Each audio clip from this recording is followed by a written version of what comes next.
기도를 가볍게 여기는 사람이 건강한 신앙생활을 할 수 있을까요? 여러분의 마음에 이 질문을 한번 담고 스스로 대답해 보세요. 아마 불가능할 것이다, 이렇게 대답이 나올 것입니다. 그것은 성령이 주시는 대답입니다. 기도의 거장인 바운즈라고 하는 사람은 이런 말까지 했어요. 신앙생활에 있어서 기도를 대신할 만한 것도 없고 기도에 버금갈 만한 것도 없다. 그런 말이에요. 정말 기도를 빼버리면 신앙생활은 심장이 멎어버립니다.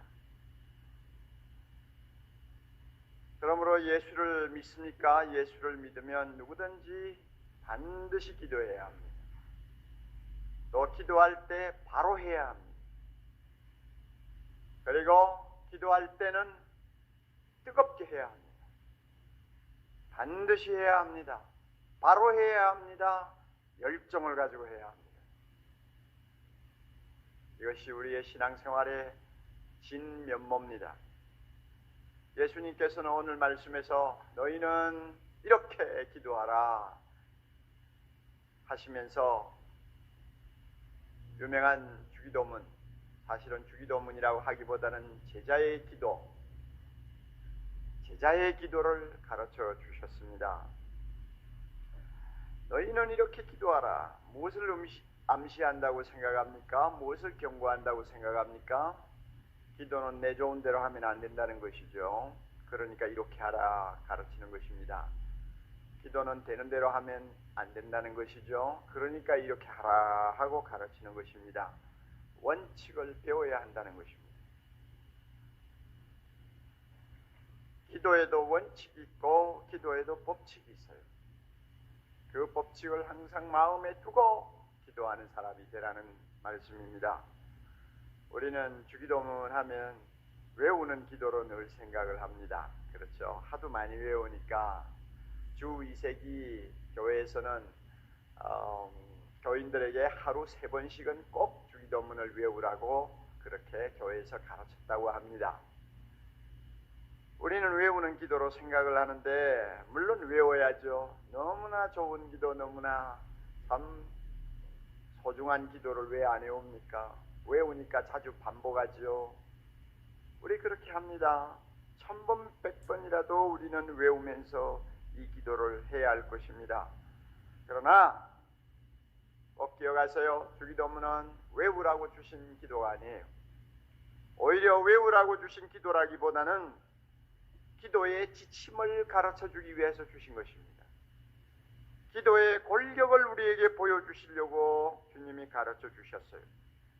그러므로 우리는 주기도문을 가지고 기도의 원칙을 파악을 합니다. 기도라는 것은 이렇게 하는 것이구나 하는 원칙을 우리가 배우게 돼요. 그리고 그 원칙을 중심으로 해서 다양한 기도를 하게 됩니다. 내가 원하는 모든 기도를 하게 됩니다. 원칙만 어그러지지 아니하면 되거든요. 이 원칙을 주기도문이 가르쳐주고 있어요. 우리가 주기도문을 살펴보면 기도가 쉽지 않다는 생각을 하게 됩니다. 그리고 잘못된 기도도 할 확률이 참 많다는 것도 우리가 생각을 하게 됩니다. 어린애가 배고프면 보채듯이 하는 기도, 그런 기도는 아무나 할 수 있잖아요. 불나면 119 다이얼 돌리듯이 하는 기도, 그 기도는 누구나 해요. 안 믿는 사람까지도 하늘을 향해서 급하면 손 비비고 하는 기도 누구나 다 할 수 있어요. 예수를 믿고 나서도 믿음이 약할 때는 하나님이 그런 좀 유치한 기도해도 별로 상관하지 않으시는 것 같습니다. 그러나 주님은 지금 자기를 따르고 자기를 닮고 자기를 위해 생명을 바치기를 소원하는 제자들을 가르치는 기도입니다. 적어도 제자들의 수준에 이르는 기도를 하려면 항상 그렇게 유치하게 기도하는 자리에 머물러 있으면 안 돼요. 제자들의 수준에 이르는 기도를 하려면 주기도문을 우리가 아주 진지하게 검토해야 합니다. 여러분 한번 보세요. 순서부터 다르지 않아요. 우리는 기도하면은 내 마음에 있는 것을 그저 처음부터 쏟아놓기가 바빠요. 하나님 아버지, 살아계신 하나님 아버지 하고는 그 다음부터는 이제는 브레이크가 파열된 자동차처럼 내 하고 싶은 이야기 다 하는 거예요. 이거 보통 우리 하는 기도 아닙니까? 그러나 예수님은 보세요. 기도는 순서가 있다. 하늘에 계신 너의 우리 아버지시여, 이름이 거룩히 여김을 받으시며 주의 나라가 임하시며 주의 뜻이 이 땅에 이루어지게 해달라는 기도가 먼저 있어야 된다 하는 것을 주님께서 보여주고 있습니다. 아무리 우리에게 급한 기도가 있어도 하나님을 위한 기도, 하나님에게 집중하는 기도, 하나님 자신을 먼저 마음에 떠올리는 그 기도부터 앞세우라 하는 이야기. 그러니까 순서가 틀리잖아요.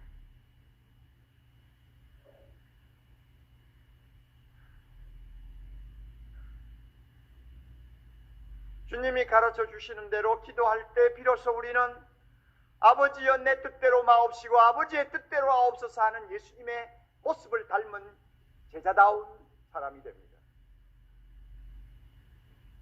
그리고 여러분 그 뒤로 따라 나오는 기도 한번 보세요.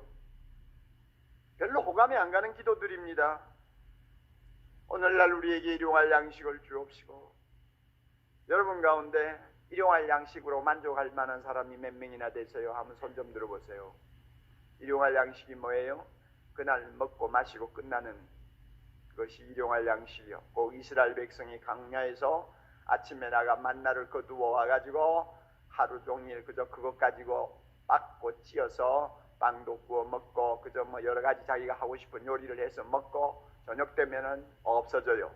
만약에 아까워서 두면 벌레 먹어 못 써요. 그래서 그 다음날 아침에 또 나가서 들판을 헤매면서 만나를 거두어야 돼요. 이게 일용할 양식이란 말이요. 여러분 우리 가운데서 기도할 때 주여 일용할 양식만 주옵소서.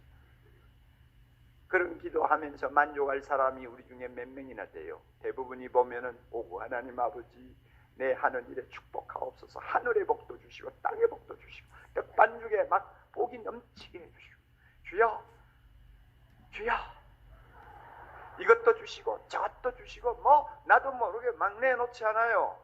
막 내놓는단 말이에요. 그런데 예수님이 가르쳐 주신 기도에 비하면 이거는 잘못된 거예요. 욕심이 너무 많이 차 있는 기도요. 주님은 그런 기도하면 안 된다고 하는 거예요. 그러니 이 주기도문이 우리에게 주는 교훈이 굉장히 무서운 교훈입니다. 여러분 우리가 기도할 때에 하나님 앞에 내가 용서받기 위해서 나에게 잘못한 다른 사람의 죄를 먼저 용서하려고 노력합니까? 주기도문에 그렇게 나오잖아요. 오늘날 우리에게 잘못한 자의 오늘날 뭡니까? 우리에게 일용할 양식 주옵시고 우리가 우리에게 죄 지은 자를 내가 먼저 용서하오니 나의 죄를 용서해 주옵소서. 우리 그렇게 주님이 기도하라고 하시거든요. 그러나 우리가 하나님 앞에 용서받기 위해서 내가 먼저 용서합니까? 저도 잘 못하잖아요. 그런데 주님은 뭐라고 그래요? 네가 용서받기 원하면 먼저 용서해라 이것입니다. 이 원칙대로 우리는 잘 안 해요. 그리고 여러분 또 보세요. 시험에 들지 말게 하옵시고 악에서 건지시옵소서. 우리는 나의 육신적인 건강, 세상의 평안을 위해서 안전을 위해서 항상 기도를 앞세우지만 주님은 영혼의 건강, 영혼의 안전을 위해서 기도하라고 합니다. 이게 주기도문의 전체 흐름이에요. 그러니까 주기도문 가만히 보면서 야, 기도하기가 쉽지 않구나. 잘못하면 빗나간 기도도 하기가 쉽구나 하는 것을 우리가 배우는 것입니다. 따라서 여러분 우리가 주기도문을 외워요. 주기도문을 사랑해요. 그것으로 끝나면 안 돼요. 또 어떤 때는 의미 없이 외우는 것으로 반복하는 것으로 주기도문 기도했다고 생각하면 안 돼요. 이 주기도문을 통해서 기도의 원칙을 배워야 됩니다. 그러므로 주기도문은 기도의 교과서입니다. 이 교과서를 우리가 잘 잘 배우고 깨닫고 마음에 담음으로 그 기도를 중심으로 해서 날마다 다양한 기도, 짧은 기도, 긴 기도, 개인의 기도, 중보 기도, 다양한 기도를 하나님 앞에 올릴 수 있는 것입니다. 우리 모두가 이와 같은 기도의 용사들이 될 수 있기를 바랍니다. 하나님이 기뻐하는 기도 드리는 그리스도의 제자다운 사람들이 되기를 바랍니다. 한두 가지 생각합시다. 첫째로요, 예수님은 기도를 하나님 아버지께 드리는 것이라고 가르쳐 주십니다. 아버지께 드리는 기도래요. 하늘에 계신 우리 아버지여. 어느 학자의 견해를 보면 예수님이 세상에 오실 때까지 유대나라에서는 아무도 하나님을 아버지라고 부른 사람이 없대요. 남아있는 전해 내려오는 모든 문서를 다 뒤지고 연구를 해도 하나님을 개인적으로 아버지라고 부르는 사례가 없대요. 만약에 그렇게 하나님을 아버지라고 부른다면 그것은 신성 모독죄로 다루어지기 때문에 엄두도 못 내는 일이죠. 그런데 예수님이 세상에 오시자마자 처음부터 항상 아버지요, 하나님을 아버지라고 그래요. 아버지는 내 안에 있고 나는 아버지 안에 있느니라. 요한복음을 보면 예수님이 하나님을 120번 이상 아버지라고 불러요. 아버지, 아버지, 아버지. 그리고 이 아버지는 우리가 흔히 뭐 격식을 갖추어 가지고 부르는 호칭하고도 달라요. 아버님 아니요, 아빠, 아빠. 그래서 아버지라고 그러잖아요. 어린아이가 자기 아빠가 너무 좋아가지고 막 격식 없이 부르는 그런 이름이에요.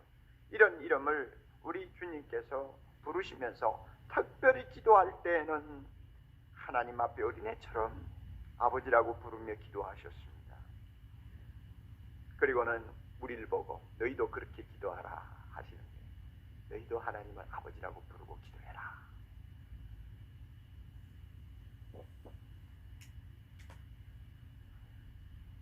왜 그런지 아세요? 요한복음 1장 14절, 영접하는 자 곧 그 이름을 믿는 자들에게는 하나님의 자녀가 되는 뭐요? 권세를 주셨습니다. 하나님 아버지를, 하나님을 아버지하고 마음대로 부를 수 있는 권세를 예수님 때문에 우리가 얻었어요. 또 갈라디아 4장 6절에 보면 너희가 아들인 거로 하나님이 아들의 영을 우리 마음 가운데 보내사 아바지라 부르게 하셨느니라. 다시 한번, 너희는 아들인 거로, 너희는 자녀인 거로 하나님이 아들의 영을 우리 마음 가운데 보내사 누구라고? 아바지라 부르게 하셨느니라. 그러므로 성령이 우리 마음에 계셔서 계속 하나님을 아버지라 부르게 하니까 부르지 아니할 수가 없죠. 예수님이 너희도 기도할 때 하나님을 아바지라 불러라, 내가 부르듯이 그렇게 불러라, 이렇게 말씀하는 거예요. 여러분, 하나님이 누구시에요? 하나님이 누구십니까? 하나님이 누구세요? 지금 당장 우리 눈에 보일 수 있도록 하나님이 이 자리에 임재하신다면 우리 모두는 죽은 자와 같이 다 쓰러지고 말아요. 구약에 보세요. 하나님이 인간의 모양으로, 어떤 때는 약간 찬란한 천사의 모양으로 사람 앞에 나타나도 그 사람이 그 모습을 보고는 견디지 못해가 다 팍팍 쓰러지지 않아요. 아니면 옷으로 자기를 뒤집어 쓰고 일어나지도 못하잖아요. 어떤 사람은 완전 죽은 자처럼 되어버리잖아요. 하나님이 누굽니까? 천지 만물을 창조하신 하나님, 악인이나 더러운 자가 가까이 할 수 없는 거룩하신 하나님. 여러분, 하나님이 누구십니까? 죽은 자도 살리시는 전능하신 그분.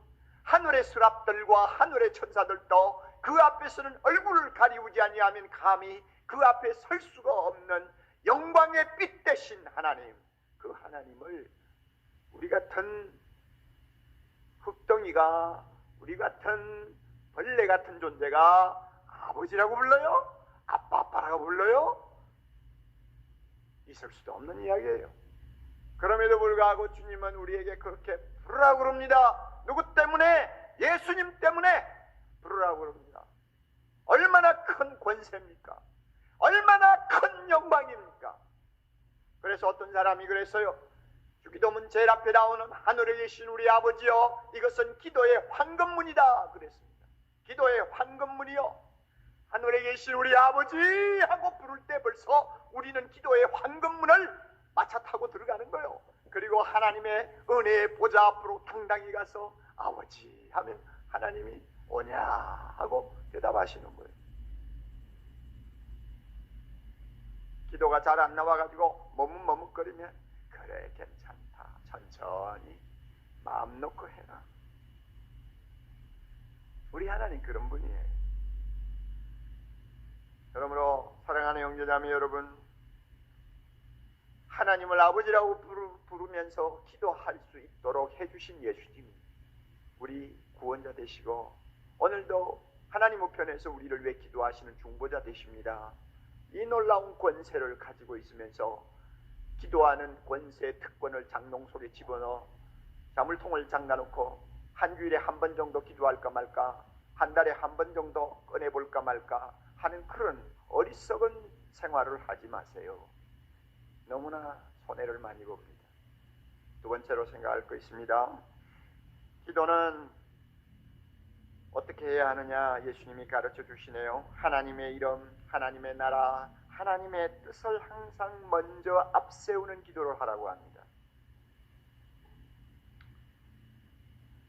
하나님의 이름이 거룩히 여김을 받으시오며 무슨 뜻입니까? 오 하나님이여, 하나님이 하나님으로서의 받으실 영광과 존귀와 거룩함을 홀로 받으시기를 원합니다 하는 뜻입니다.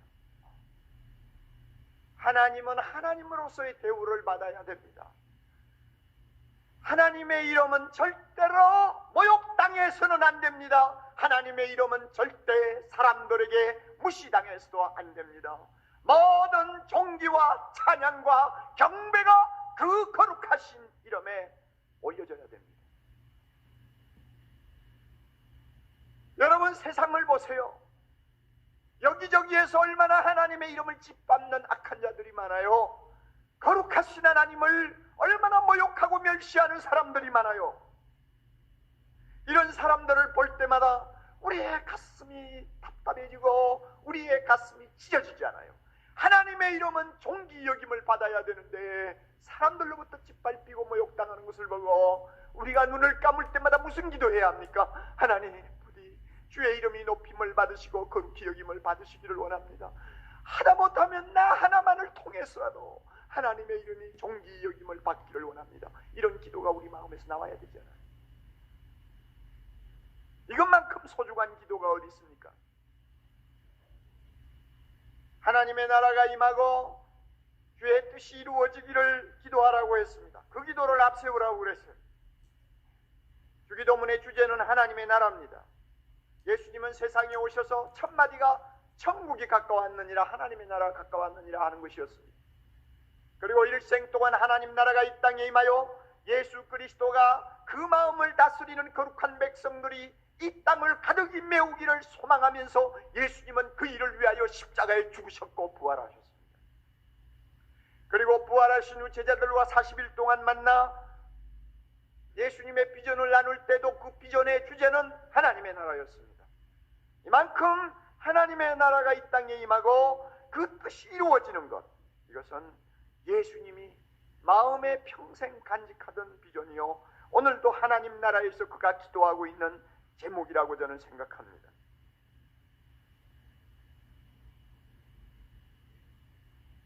그러므로 하나님의 나라와 그 뜻을 위해서 먼저 기도하라는 것입니다.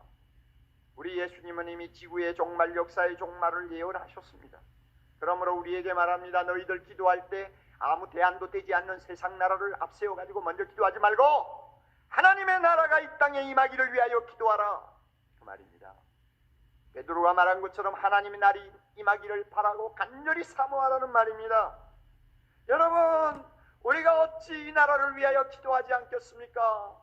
세상 나라는 대안이요 아닙니다. 우리가 세상 나라를 기대했다가는 남는 것이 하나도 없어요. 그러므로 하나님의 나라가 임하기를 어찌 기도하지 않겠습니까?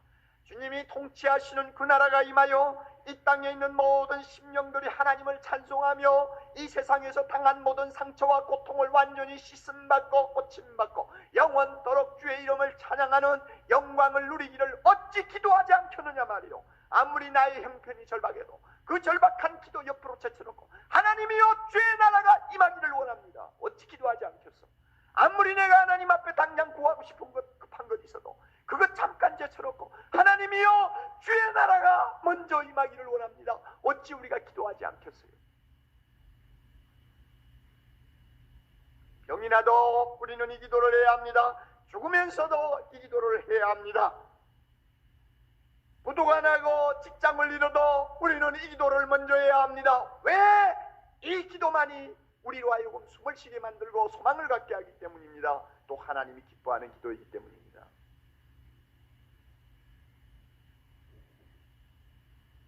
한 주 전에 귀한 자매가 세상을 떠났습니다. 유방암으로 한 3, 4년 고생하다가 세상 떠났습니다. 그가 세상 떠나기 직전에 저에게 보낸 편지를 세상 떠난 다음에 제가 받았어요. 이런 내용이 있네요. 사랑하는 목사님께 수술 후 1년 반 만에 재발한 것을 알았을 때 하나님께서는 이것이 저 자신과 저희 가정의 회복이 되고 좋은 일이 될 것이라는 성령의 음성을 들려주셨습니다. 저를 구원하신 주를 위해 이 생명을 다해 섬기고 어떻게 하면 주를 더욱 사랑할 수 있을까요? 다 죽어가는 마당에 이런 소리가 어떻게 나옵니까? 그 다음에 더 놀라운 말이죠. 보세요. 목사님, 이제 제 힘으로 버틸 수 없는 한계에 와 있습니다. 목사님, 제가 너무 고통스러워 믿음이 약해지지 않도록 기도해 주세요. 목사님, 기쁨을 빼앗기지 않도록 기도해 주세요. 기쁨을 빼앗기지 않도록 기도해 주세요. 그리고 또 목사님, 예수 그리스도의 승리가 선포되며 예수 그리스도의 승리가 선포되며 하나님만이 영광 받으시도록 계속 기도해 주세요. 바로 이 기도들이 무슨 기도인지 아세요? 하나님의 이름이 높임을 받으시며 나라가 임하시며 주의 뜻이 이루어져 나라와 권세와 영광이 아버지께 돌아가기를 원합니다 하는 주기도문의 정신, 주기도문의 원칙이 바로 그 자리, 고스란히 들어있는 기도입니다. 죽어가는 마당에 아무것도 먹지 못하고 숨도 제대로 쉬지 못하는 너무나 고통스러운 상황에서도 연필을 겨우 들고 목사님, 예수 그리스도의 승리가 선포되기를 기도해 주세요. 하나님만이 영광 받으시도록 기도해 주세요. 내 비록 죽어갑니다마는 이 죽음도 하나님의 나라가 임하는 일을 위해서 썩는 미랄 되기를 바라고 내가 죽는 이 자체가 하나님의 나라와 그 뜻을 이 땅에 성취하는 데 쓰임받는 죽음이 되게 해주세요. 이것을 위해 기도해 주세요. 죽어가는 자도 이렇게 기도하는데 오늘 건강하고 멀쩡한 우리가 날마다 내 기도만 해요. 세상 기도만 해요. 내 편할 기도만 해요. 내 급한 기도만 해요. 우리가 하나님을 먼저 앞세우고 하나님의 일을 생각하고 그 일을 우선순위에 두고 날마다 뜨겁게 기도하면 하나님이 너무 기뻐하셔서 우리가 걱정할 문제 다 책임져 주신대요. 다 같이 33절 읽습니다. 너희는 먼저 그의 나라와 그의 의를 구하라. 그리하면 이 모든 것을 너희에게 더하시리라. 너는 내 걱정해라. 나는 내 걱정할게. 그 이야기요. 어느 것이 좋습니까? 하나님은 하나님 걱정하세요. 나는 내 걱정할 테니까. 그거보다는 전능하신 하나님 앞에 어떻게 하는 게 좋아요? 하나님 부족하지만 저 하나님 걱정할게요. 하나님은 내 걱정해 주세요. 그러고 살면 얼마나 신나요. 할렐루야. 할렐루야. 다 죽어가는 소리를 아멘 하지 말고 할렐루야. 얼마나 좋아요.